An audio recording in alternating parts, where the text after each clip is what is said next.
Hi there, my name is Oscar. I'm a solo game developer currently working on Textbound Tales, a choice-driven role-playing game with tons of quests and adventures for you and your friends. Last devlog I talked about badges, tooltips, quests, minigames, code, more code, art. Did I miss something? I think you forgot more code! Check it out below and subscribe for future videos. Part 1. Visuals. For those of you who like a good secret, there's a new hidden waterfall area in Bone Forest where you can find some treasure or just relax and catch some fish. I think it turned out great, but if you disagree with me, I invite you to go waterfall down some stairs. Hey! Some particles still weren't exactly in the same style as the rest of the game, so I created some particles with Unity's particle system, a great particle system that allows for the creation of amazing particles. Wrong channel. In all seriousness, I set up more fade layers in every scene to separate the foreground from the background a little bit more, and played with the colors of those layers to create certain atmospheres in certain scenes. On top of that, I also gave all the characters these little dust particles when they're walking around, and also replaced the old steam and smoke particles with these new dust particles, just in a different color.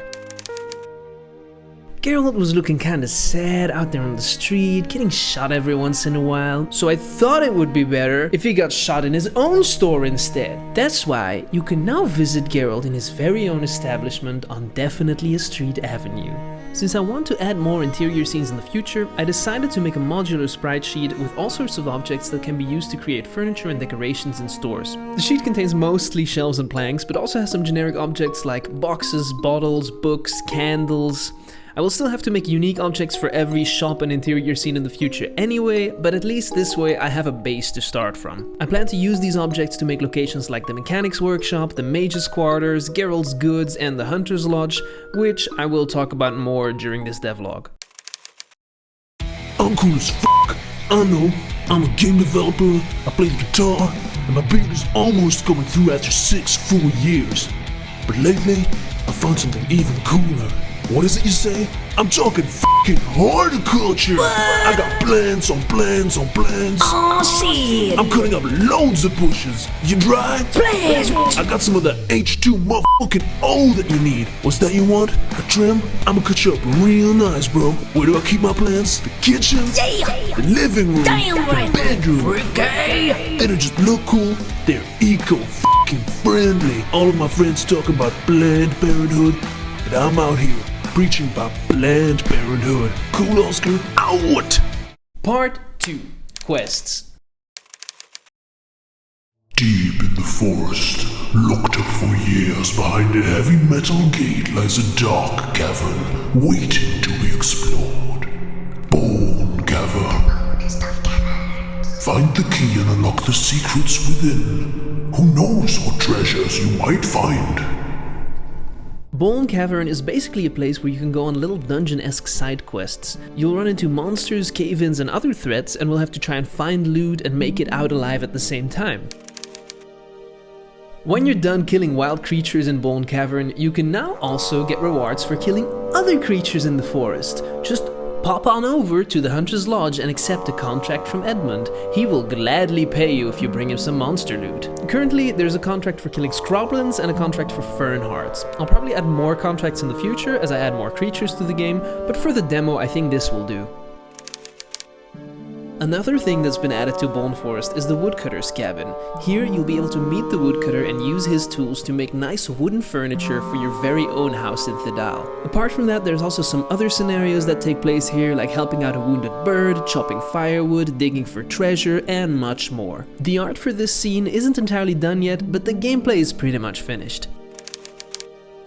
The last new location we've been working on is the Western Docks. The visuals for this scene have actually been done for a while now, but the quests were basically non-existent. So here you'll be able to meet a bunch of pirates and join them on wacky adventures. There's also some property for sale in this area, so if you save up enough money, you could get yourself your very own home. Recently, I teamed up with the lovely people from Sticky Table to participate in the Unwrap Game Jam. It's a local game jam that lasted 3 days. Together we made a funky little game called Frail Flasks, where you have to create the right potion in a very limited amount of time.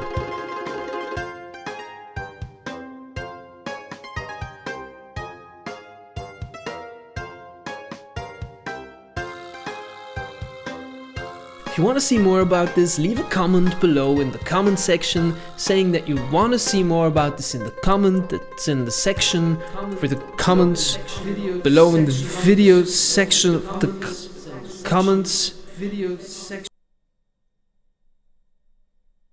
Part 3 Features.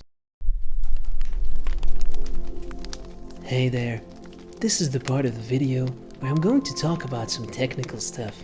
So if you're not into all of that, you can just hippity hop on over to some of my other videos, or you know, go outside, touch some grass, say hi to a bird for me. Okay, now those f***ing losers are gone. Let's talk some code, bros. Sometimes you just need a word in a sentence that's supposed to be in a variable because you need it in another sentence and you don't want to do the effort to write that word twice. That's what I'm introducing. Text f***ing variables.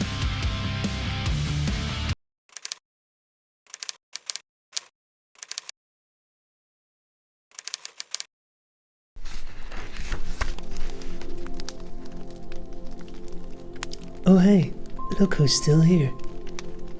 On top of that, I finally got around to changing the split health bars back to one collective health bar. Because you know, health is important.